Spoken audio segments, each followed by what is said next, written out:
what's your take on the Me Too movement? What do you see that as, and the reactions to it, and how we've all felt about it? Because this is a lot about gender and this thing. Anytime we have these kinds of movements, there's got to be a bad guy.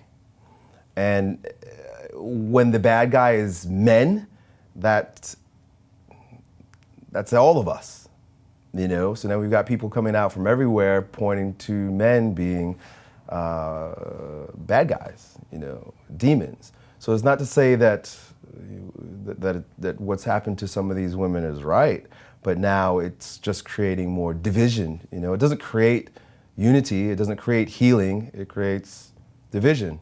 And once again, I don't have too much judgment about it, because things got to break down before they build up. Maybe we do need to be divided in that way for some time before we can actually begin to see both sides for one another, so that we can heal that. And so we see like a real division here, and kind of a demonization and victimization, like you said earlier.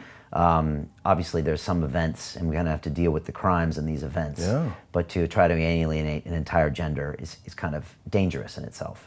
I think they call it identity politics is the term, where, you know, one side tries to gain power by being the victim against the other side. So yeah, victim and demon. And so there's a tremendous amount of power in that division.